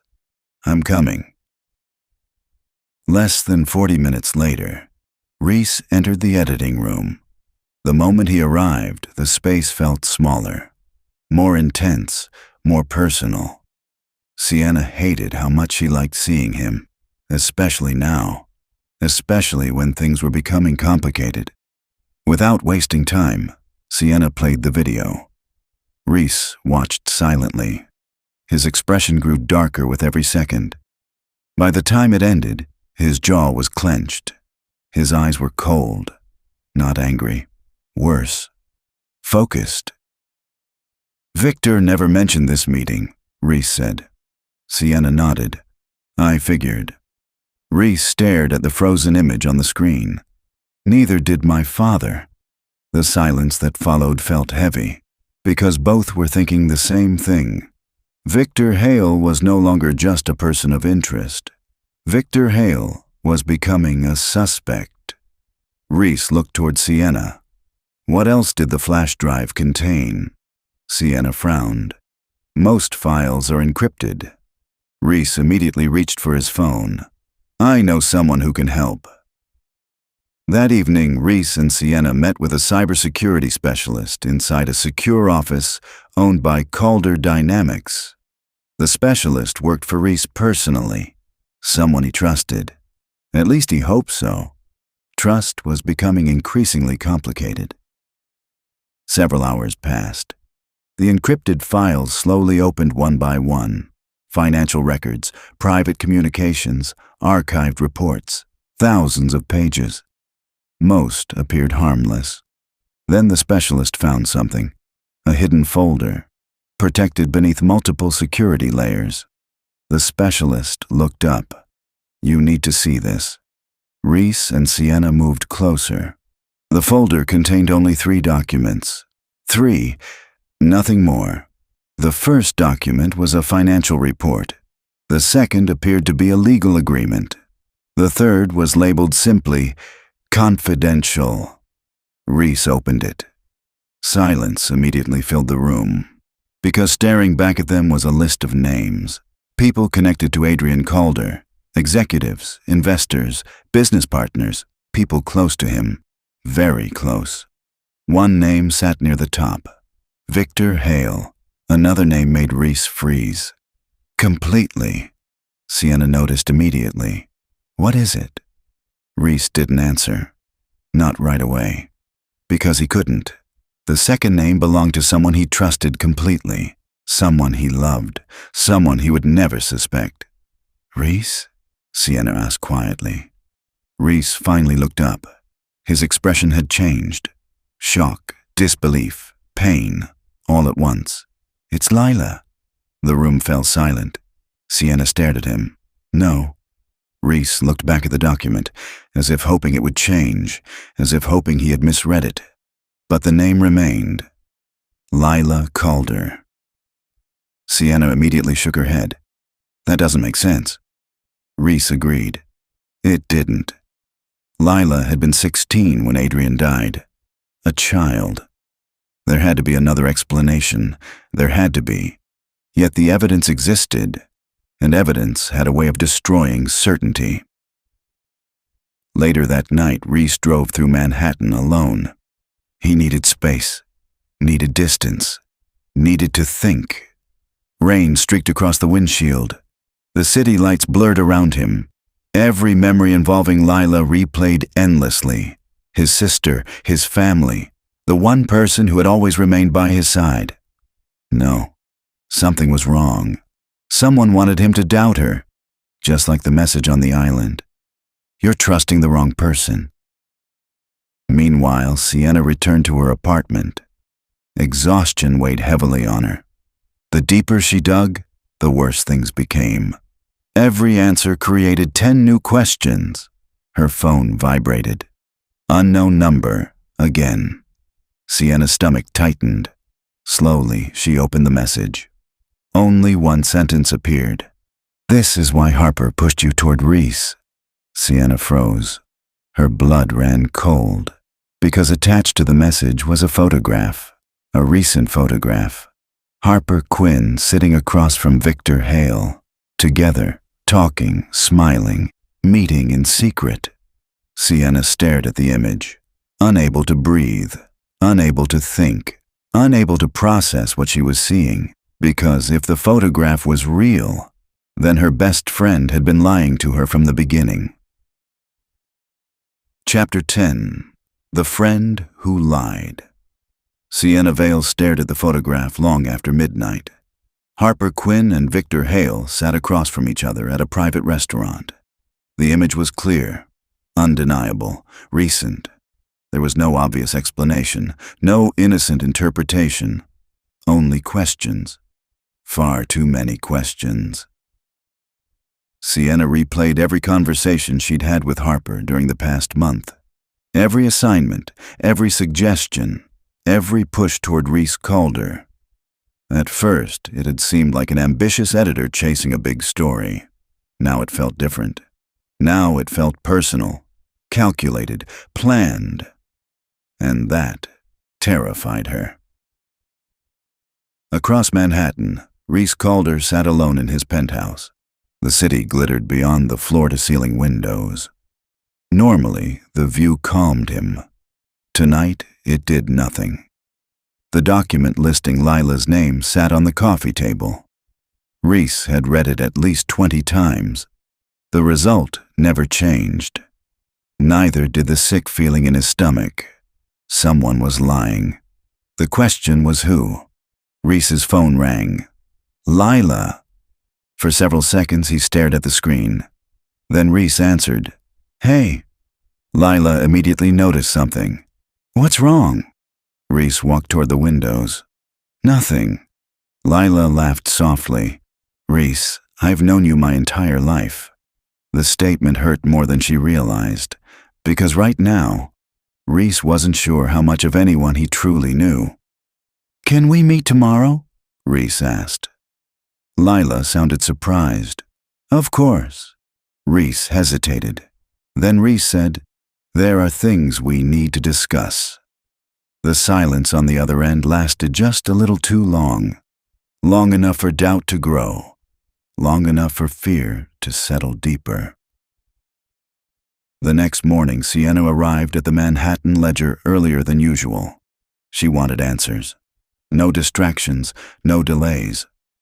Harper was already there, working or pretending to work. Sienna couldn't tell anymore.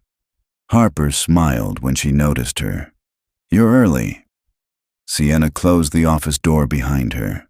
The smile immediately disappeared. Both women understood this wasn't a normal conversation. Sienna placed the photograph on the desk. Neither spoke. Harper looked down. The color drained from her face. For the first time, Harper appeared genuinely frightened. "Explain it," Sienna said. Harper remained silent. "Explain it," Sienna repeated. Harper slowly sat down. The confidence that normally defined her was gone, completely gone. Finally, Harper spoke. "I never wanted you involved." The answer surprised Sienna. "What?" Harper looked exhausted. "I tried to stop this." Sienna stared at her. Nothing about that statement made sense. Harper rubbed her forehead. 3 months ago, someone approached me." Sienna's pulse accelerated. "Who?" Harper hesitated. Then Harper whispered, "Victor." The name hit like a punch. Harper looked away. "He wanted information." "About what?" Sienna asked. "About you." The room fell silent. Sienna felt cold, very cold. Harper continued. "Victor knew your reputation." "Why?" "I don't know." The answer sounded honest. That somehow made everything worse. Sienna crossed her arms. "What did you tell him?" "Nothing important." Harper looked genuinely ashamed. At first. Those 2 words changed everything. Harper swallowed hard. "Then Victor offered funding." Sienna froze. "What?" The newspaper was struggling. Harper's voice cracked. "We were weeks away from layoffs." Sienna stared at her best friend. Someone she'd trusted for years. Someone she'd considered family.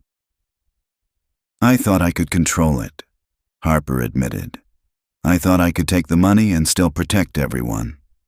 Sienna laughed once, a painful sound. That worked out well. Harper lowered her eyes. Neither woman missed the bitterness.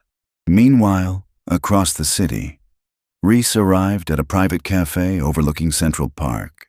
Lila was already waiting, coffee untouched, expression nervous. The sight immediately tightened something inside him. Rhys sat down. For a few moments, neither spoke. Then Rhys placed a copy of the document on the table. Lila looked down. The moment she saw her name, she froze. "Lila." Rhys's voice was gentle, careful. "Tell me the truth." Lila looked devastated. Not guilty. Devastated. There was a difference. Rhys noticed it immediately. Tears filled her eyes. "Oh, God." Rhys leaned forward. "What does this mean?" Lila shook her head. "I don't know." The answer sounded real, raw, broken. Then something unexpected happened. Lila began crying. Not small tears, not controlled tears, real heartbreak. The kind people couldn't fake. "Rhys," Lila whispered. "I swear I don't know why my name is there." Rhys stared at her. Every instinct told him she was telling the truth. Every piece of evidence told him otherwise. The conflict tore at him, because for the first time, his heart and his mind were fighting each other, and neither was winning. Later that evening, Rhys met Sienna inside his penthouse. Neither looked happy. Both carried new problems, new doubts, new fears. "What happened?" Rhys asked. Sienna sat across from him. Then she told him everything. The photograph, the confrontation, Victor's connection to Harper, every detail. By the time she finished, Rhys looked furious. Not at Harper, at Victor, because suddenly Victor appeared at the center of everything, every clue, every secret, every lie. "This can't be a coincidence," Sienna said. Rhys nodded. "No." For the first time in weeks, they were seeing a pattern. A real pattern. And that made Victor more dangerous than ever. Sienna looked toward him. What if Victor isn't cleaning up someone else's mess? Rhys already knew where this was going. Neither wanted to say it. What if Victor is the reason all of this happened? Sienna asked. The question settled heavily between them, because for the first time, they both believed it might be true. At that exact moment, Rhys's phone rang.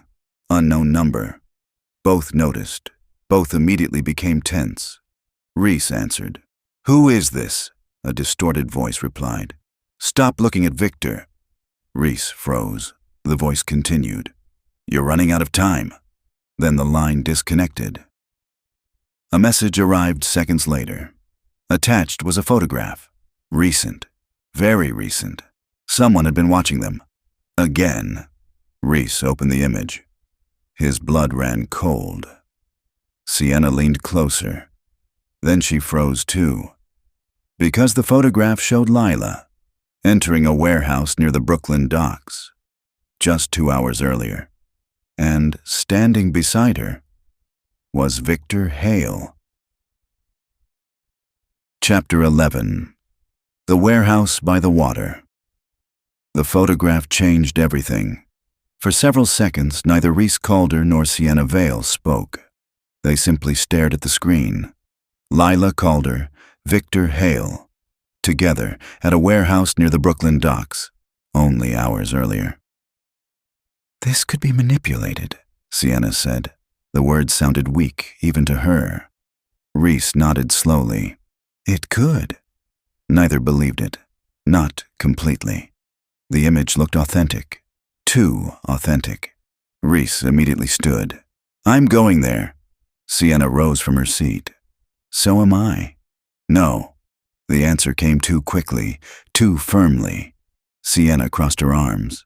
"You don't get to decide that." Rhys looked frustrated. "Damn it, Sienna." "What?" "This is becoming dangerous." The concern in his voice was obvious. Real. Protective. Sienna softened slightly. "I know." Rhys ran a hand through his hair. "No." His voice lowered.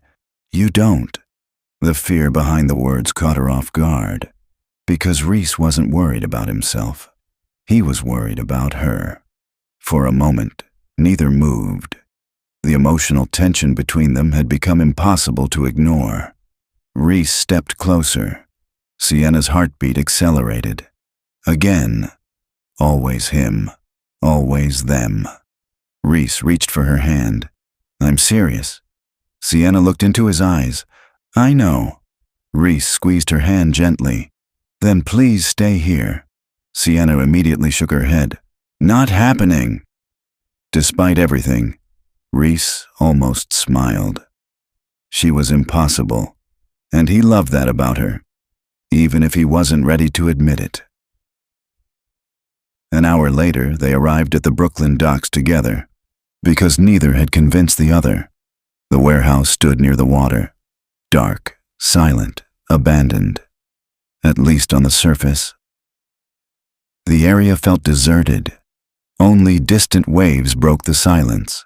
Old shipping containers lined the docks. Rust covered most of the buildings. The place felt forgotten, hidden, perfect for secrets.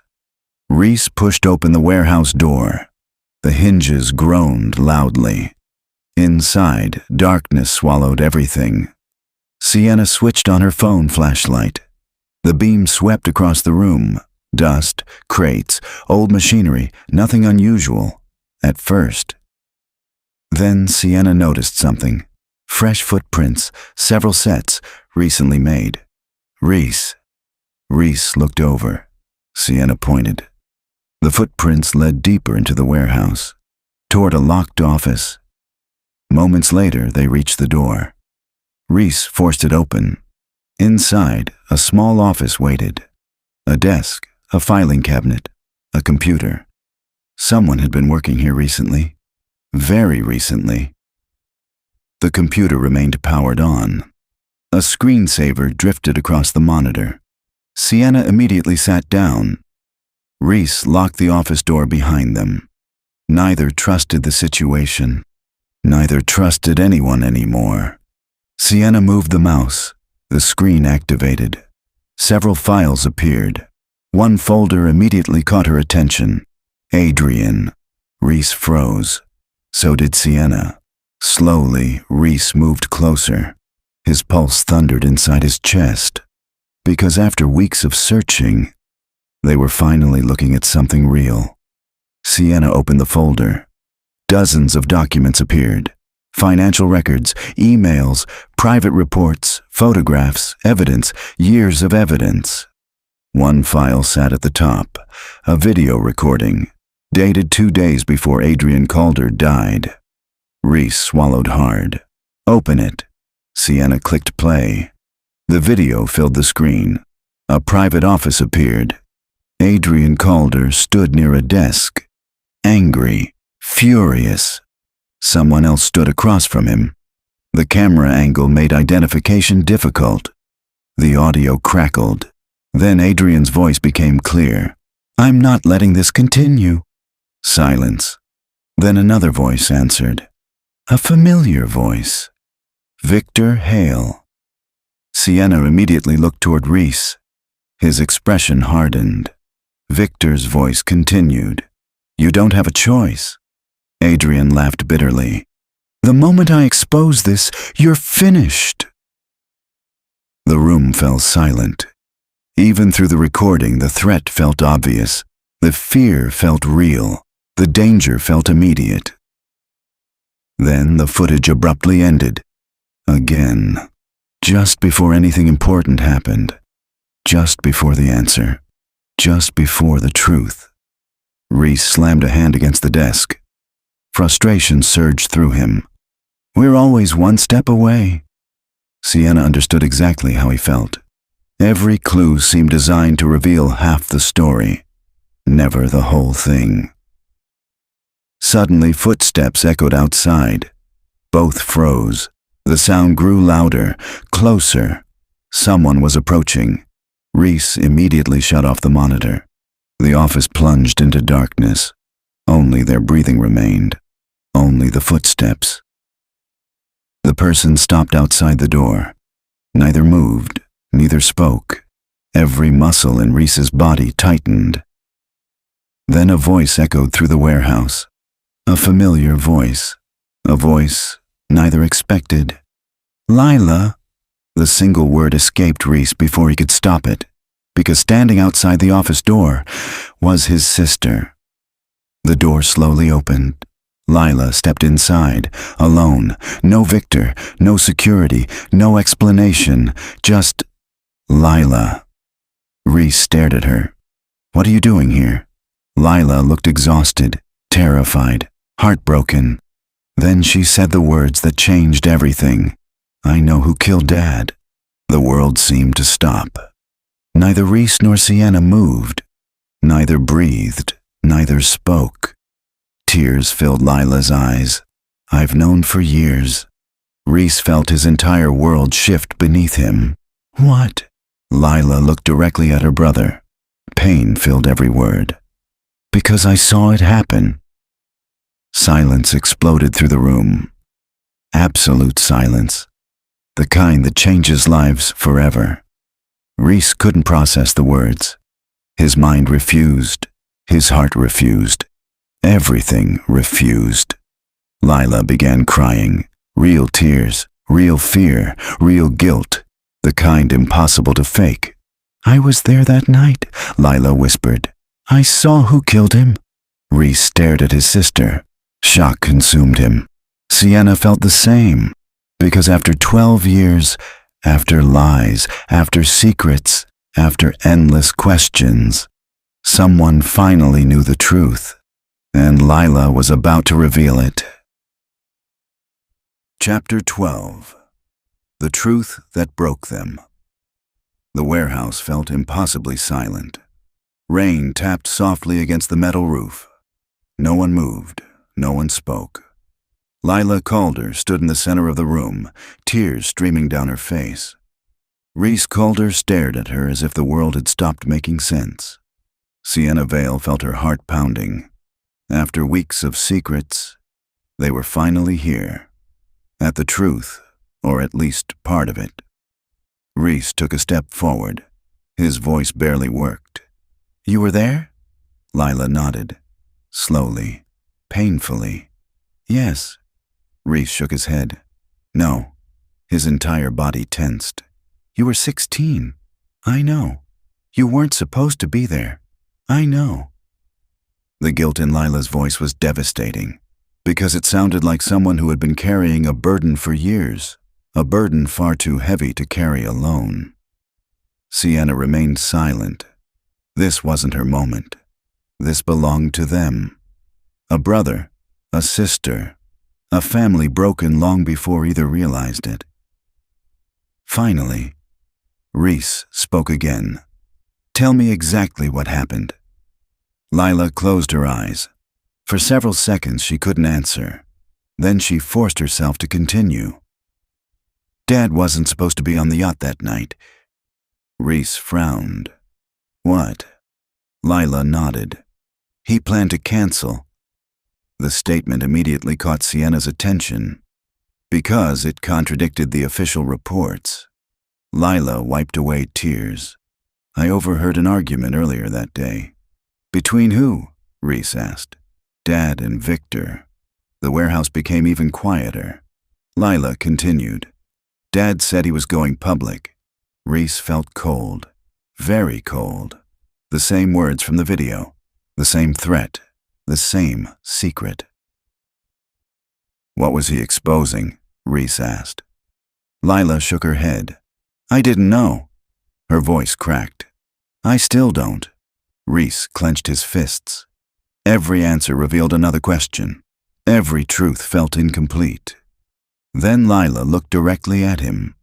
The fear in her eyes intensified, because now came the part she'd hidden for 12 years. "When the explosion happened," her voice trembled, "I saw someone leave the yacht." Rhys froze. So did Sienna. Lila swallowed hard. "I saw someone jump into a waiting boat." Rhys felt his heartbeat hammering inside his chest. Because accidents don't involve escape boats. Accidents don't involve witnesses. Accidents don't involve secrets. "Who was it?" Rhys asked. The question barely sounded human. Lila closed her eyes, then opened them again, and finally answered. "Victor." The room exploded into silence. For years, Rhys had trusted Victor Hale.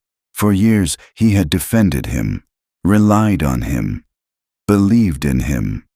And now his sister was accusing him of murder. Sienna immediately looked toward Rhys. The devastation on his face hurt to witness. Not because Victor was guilty, because Rhys had loved him like family. Rhys stepped backward, as if the information physically hurt, as if standing upright suddenly required effort. "No." The word escaped before he could stop it, not because he believed Lila was lying, because he wanted her to be. Lila's tears returned. "I wish I was wrong." Rhys looked away, unable to meet her eyes, unable to process the truth. Then something unexpected happened. Sienna stepped toward him. Without hesitation, without thinking, she placed her hand over his.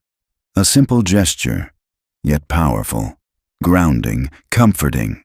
Rhys looked at her, and for a moment the chaos faded. The pain remained, but so did she. Then a new voice shattered everything. A slow clap echoed through the warehouse. Everyone turned. Victor Hale stood near the entrance, smiling. The sight stole the air from the room. Victor looked calm, relaxed, almost amused, as though he'd expected this moment, as though he'd planned it. "That's quite a story," Victor said. Lila immediately stepped back. Fear flooded her face. Real fear. The kind people couldn't fake. Victor noticed. His smile widened slightly. Rhys moved protectively in front of both women. The action happened instinctively, without thought, without hesitation. Victor laughed softly, still protecting everyone. Rhys's eyes darkened. "You killed him." Victor tilted his head. "Did I?" The response felt like gasoline on a fire. Rhys took another step forward. For the first time in years, pure anger burned through him. "You killed my father." Victor remained calm, dangerously calm. Then Victor looked toward Sienna, and everything changed. "Ask your journalist what she's been hiding." The words hit like a bomb. Sienna froze. Completely. Rhys turned toward her. Confusion appeared immediately. "What is he talking about?" Victor smiled, because this was the moment he'd been waiting for. "Tell him, Sienna." Sienna's stomach dropped, because suddenly she knew exactly what Victor meant. Rhys looked between them, slowly, carefully. The doubt in his eyes hurt more than anything else. "Sienna." His voice was quieter now, more vulnerable. Victor folded his arms. "Tell him why you met him in the first place." The warehouse seemed to shrink around her, because the truth was ugly, the truth was complicated, and the truth had the power to destroy everything. Sienna looked at Rhys. Pain filled her chest, because she never wanted him to learn this way. "Finally," she whispered the words. "I was investigating you." Rhys froze. "I accepted the assignment before I met you." Rhys said nothing, not a single word. Sienna's heart broke, because she could see exactly what he was thinking. The anonymous messages, the questions, the interest, the attention. Every moment suddenly looked suspicious.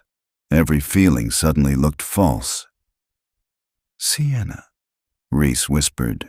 His voice carried something she'd never heard before, betrayal, and that hurt far more than anger ever could. Victor smiled, satisfied, because this was always his plan, not just to destroy Rhys, but to destroy the people he loved. Sienna tried to explain. "Rhys, listen to me." But Rhys stepped back, not because he hated her, because he was hurt, and hurt people rarely know where to stand. The distance between them felt unbearable. Victor watched everything unfold, exactly as he'd intended, because the truth wasn't the only thing revealed tonight. Trust had shattered too, and sometimes broken trust hurts more than any lie. Chapter 13. When Everything Falls Apart. The silence inside the warehouse felt unbearable. Rhys Calder couldn't stop staring at Sienna Vale, the woman he had trusted, the woman he had kissed, the woman he had allowed closer than anyone else in years. And now all he could hear were her words. "I was investigating you." Sienna felt tears burning behind her eyes, not because she regretted investigating him. She was a journalist. That had been her job. What hurt was seeing the pain in Rhys's face, because she knew what he believed. He believed every feeling between them had been a lie. It hadn't, not even close. Victor Hale watched the scene unfold with satisfaction. Everything was finally collapsing, exactly as he planned. Rhys slowly turned away from Sienna. Then Rhys looked toward Victor. The heartbreak in his eyes transformed into anger. Cold, focused, dangerous anger. "You killed my father." Victor smiled. Still calm, still infuriatingly calm. "Can you prove it?" Victor asked. The question hit hard, because the answer was no, not yet. Lila stepped forward. "I saw you." Victor looked at her. For the first time, his smile faded slightly. 12 years ago, Victor said. "Memories change." Lila shook her head. "No." Her voice was stronger now. steadier. I never forgot your face. Victor's eyes narrowed. The mask slipped for just a second, and everyone noticed. Then sirens echoed outside the warehouse, distant, growing louder. Victor looked toward the windows. The timing surprised him, and that was the first mistake he'd made all night. Sienna immediately noticed. So did Rhys. You weren't expecting that, Rhys said. Victor didn't answer. The sirens grew louder, closer. Then Victor suddenly moved, fast, much faster than anyone expected. Victor shoved a metal shelf toward Rhys. The heavy structure crashed sideways. Rhys barely avoided it. Chaos exploded inside the warehouse, Lila screamed. Sienna jumped backward. Boxes crashed onto the floor, and Victor ran. "Victor!" Rhys shouted. Without hesitation, Rhys chased him. Outside, rain poured from the sky. The docks had become slippery and dangerous. Victor sprinted toward the waterfront. Rhys followed, ignoring the rain, ignoring the danger, ignoring everything except the man who had destroyed his family. Behind them, police vehicles arrived. Blue lights flashed across the darkness. Someone had called them. Neither Rhys nor Sienna knew who, at least not yet. Victor reached the edge of the docks. A speedboat waited below, prepared, ready, planned. Of course he had an escape route. Victor jumped onto the boat. Rhys reached the dock seconds later. Too late. The engine roared to life. Victor looked back one final time. Their eyes met. Then Victor smiled and disappeared into the storm. The police arrived moments later. Questions followed. Statements followed. Confusion followed. But none of it mattered to Rhys. Not really. Because Victor had escaped. Again. Hours later, near sunrise, Rhys stood alone inside his penthouse. The city stretched endlessly beyond the windows. Yet he'd never felt more isolated. Everything hurt. Victor's betrayal, his father's death, Lila's pain, the unanswered questions, all of it. But one thing hurt more than everything else. Sienna. A knock interrupted his thoughts. Rhys already knew who it was. Sienna. For several seconds, Rhys considered ignoring the door. Then he opened it. Sienna stood there, exhausted, heartbroken, beautiful. Neither spoke immediately. Neither knew how. Finally, Sienna broke the silence. "Can I come in?" Rhys stepped aside, wordlessly. The penthouse felt strangely empty, almost hollow. Sienna stood near the windows. Rhys remained several feet away. The distance felt much larger. "I should have told you," Sienna said. Rhys looked down. Yes, the single word hurt. Because it was true. Sienna fought back tears. "I never lied about my feelings." Rhys closed his eyes. The statement made everything worse, not better. Because part of him believed her. A very large part. Yet another part kept asking the same question. If Victor hadn't exposed the truth, would she have told him? Rhys looked toward her. "Would you?" Sienna froze, because she knew exactly what he meant. Would she have told him? Eventually? Maybe. Probably. Definitely. But not soon enough. The hesitation was all the answer Rhys needed. Pain flashed across his face. Sienna immediately regretted it. "Rhys?" "No." Rhys shook his head. Not angry, not cruel, just exhausted. "I can't do this tonight." The words shattered something inside her, because she could hear the truth behind them. Rhys still cared. That was the problem. If he didn't care, walking away would be easy. But he did. And that made everything harder. Sienna nodded slowly. Tears finally escaped. "I never meant to hurt you." Rhys looked away, because seeing her cry made this even worse. "I know." The answer almost broke her, because he believed her, and still couldn't forgive her. A few moments later, Sienna left. The elevator doors closed, and with them, whatever future they might have had. At least that's what it felt like. Back inside the penthouse, Rhys stood alone, watching the sunrise, watching the city wake up, watching hope disappear. His phone suddenly vibrated. A new message appeared. Unknown number. Rhys opened it. Attached was a document dated 12 years earlier, a document signed by Victor Hale, and beneath it were 7 words. "The final piece is in Aspen." Rhys stared at the message. His pulse quickened, because after all these years, the truth was finally within reach. The only problem was that he would have to chase it without Sienna. Chapter 14. The Fight for Forever. 3 days passed without a single conversation. 3 days without a message. 3 days without a phone call. 3 days without each other. For Rhys Calder, those 3 days felt longer than the past 3 years. Work became unbearable.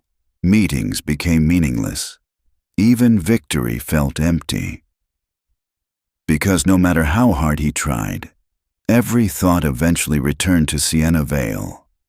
Meanwhile, Sienna threw herself into work. Article drafts, research, interviews. Anything that kept her busy.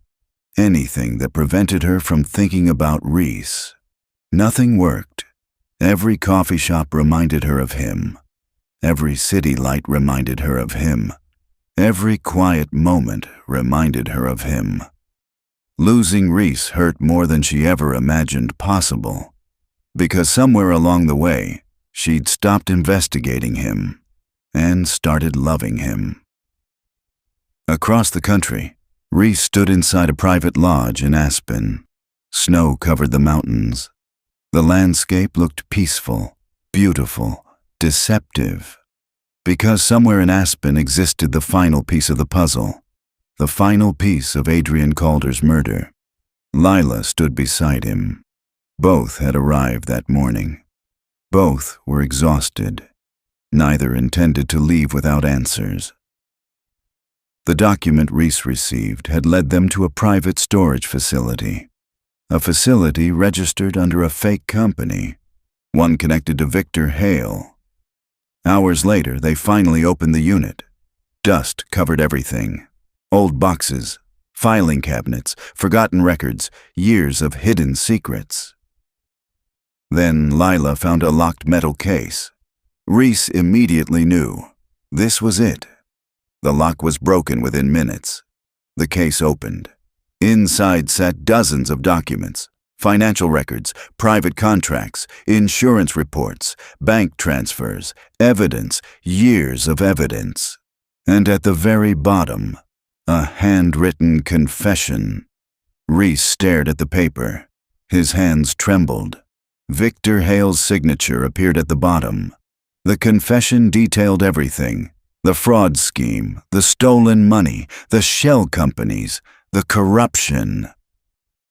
And when Adrian Calder discovered it, Victor decided to silence him forever.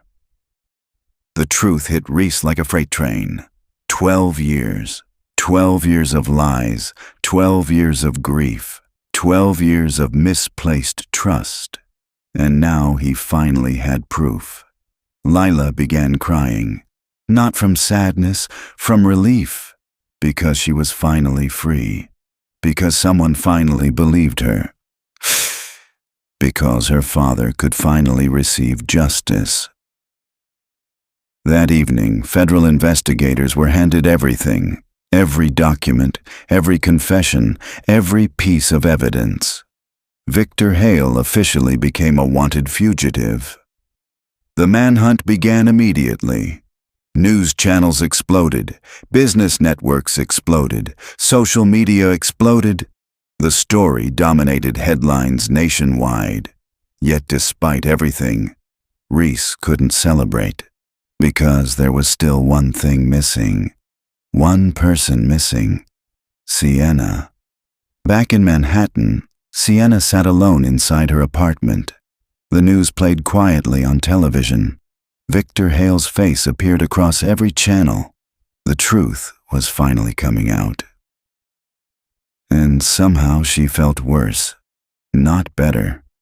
Her phone buzzed. "Lila!" Sienna immediately answered. "Hello?" Lila didn't waste time. "You need to talk to my brother." Sienna closed her eyes. Pain immediately returned. "I don't think he wants that." Lila laughed softly. "Trust me." Sienna's heart tightened. "Lila." "No." Lila interrupted her. "You both love each other." The blunt honesty left no room for escape. Neither did the silence that followed. Finally, Lila spoke again. "Stop acting like you're strangers." The call ended. Sienna sat motionless, because deep down, Lila was right. Hours later, Rhys boarded a private jet back to New York. The evidence was secured. The investigation was underway. The nightmare was ending. Yet one thought consumed him. Sienna, the woman he'd tried to forget, and failed. The woman he'd tried to blame, and couldn't. The woman he still loved. By the time the jet landed, Rhys had made a decision. A terrifying decision. The kind capable of changing everything. An hour later, Rhys stood inside the Manhattan Ledger newsroom. Reporters froze. Editors stared. Phones stopped ringing. One of the richest men in America had just walked into their office, ignoring everyone, looking for one person. Sienna looked up from her desk and froze. "Rhys." For a moment, neither moved. The entire newsroom watched. Then Rhys started walking toward her. Every heartbeat felt louder. Every step felt impossible. Finally, Rhys stopped in front of her. The silence stretched. Then Rhys spoke. "I was angry." Sienna's eyes filled with emotion. "I know." Rhys nodded. "I was hurt." "I know." Rhys took another step closer. "But I never stopped loving you." The newsroom disappeared. The world disappeared. Everything disappeared. Only Rhys remained. Only Sienna remained. Tears filled Sienna's eyes. "Rhys." Rhys gently took her hand. "I don't care how this started." Sienna couldn't breathe. "I care how it ended." A tear slid down her cheek. Rhys smiled. A real smile. The one she loved most. Then Rhys said the words she'd dreamed of hearing. "Choose me."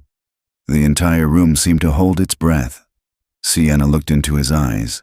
Into the future she almost lost. Into the man she loved. And finally, Sienna smiled.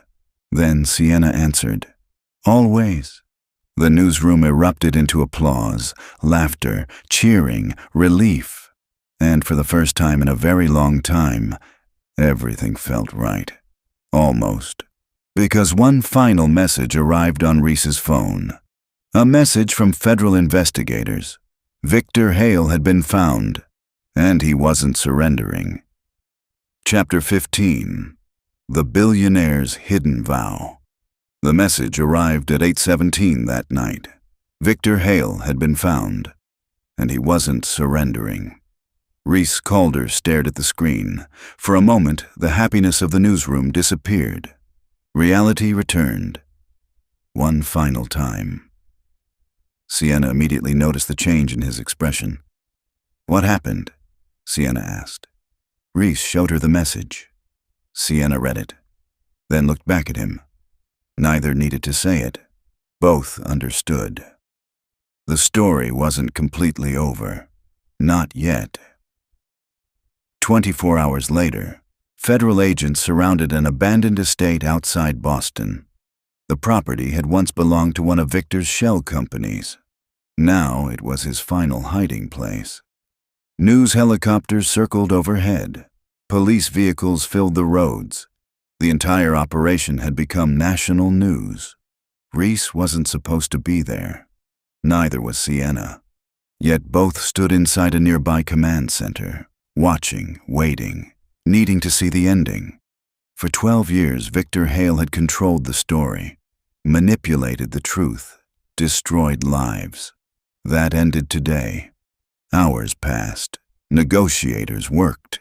Agents waited. The tension became unbearable. Then everything changed. Victor attempted to escape.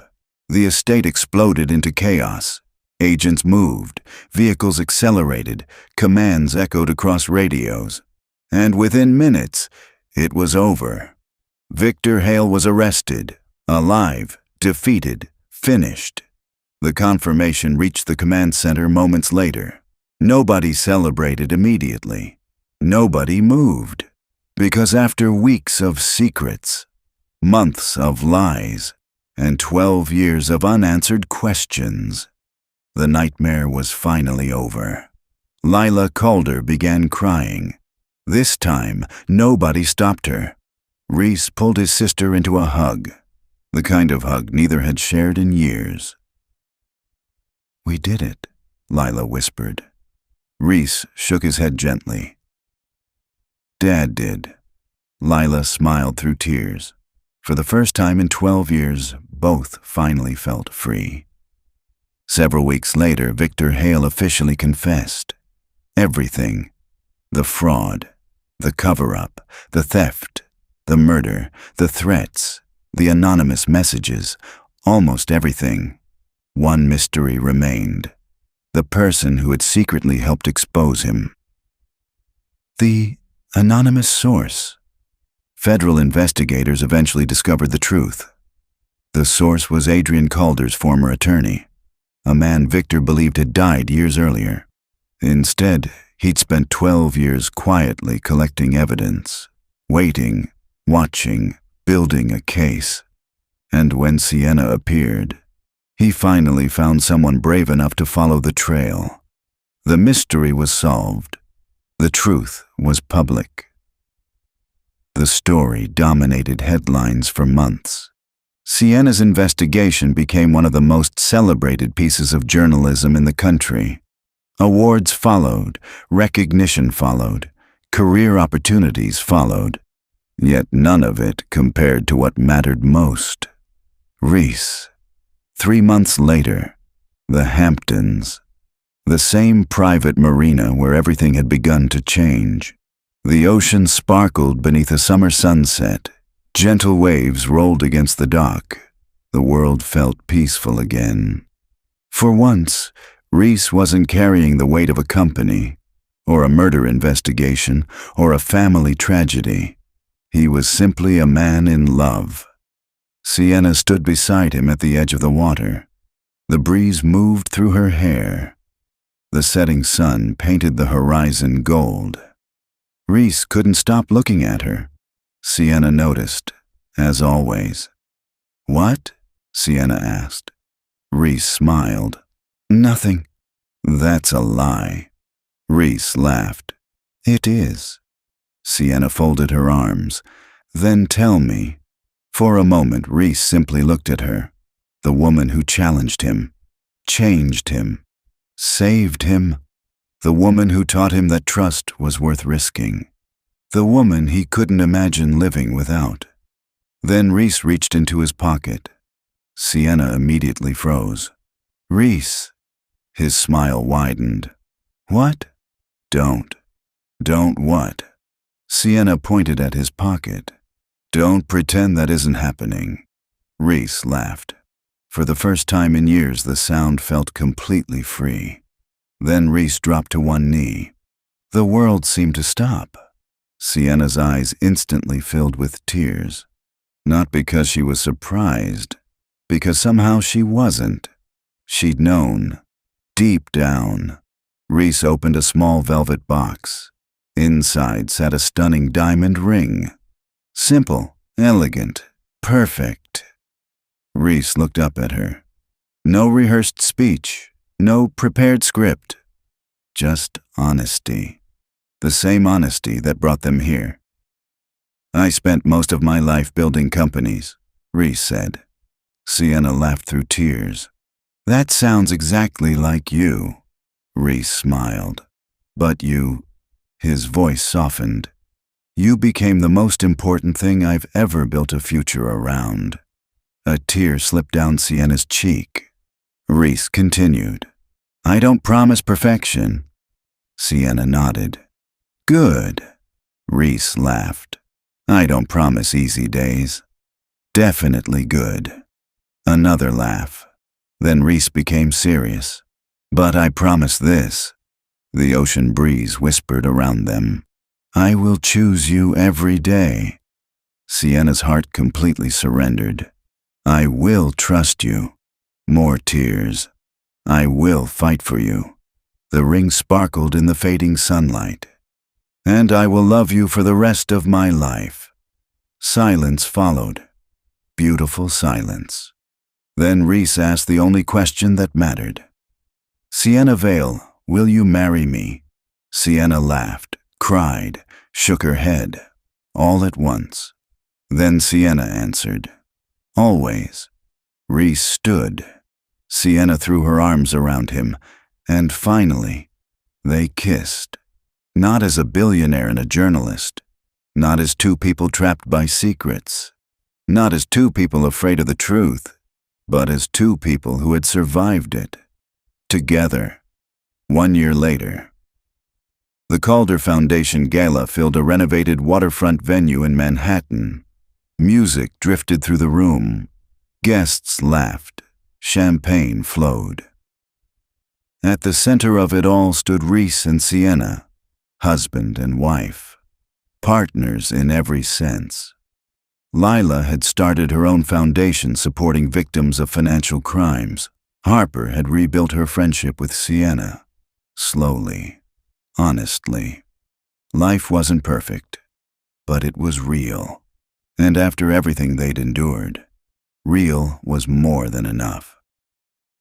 As the evening ended, Rhys wrapped an arm around Sienna's waist. Sienna looked up at him. What are you thinking about? Sienna asked. Rhys smiled. The first time I saw you. Sienna laughed. You mean when you thought I was trouble? Rhys pulled her closer. No. Sienna raised an eyebrow. What then? Rhys kissed her forehead. Then Rhys answered with complete certainty. The moment my life changed forever. And this time, there were no secrets left between them.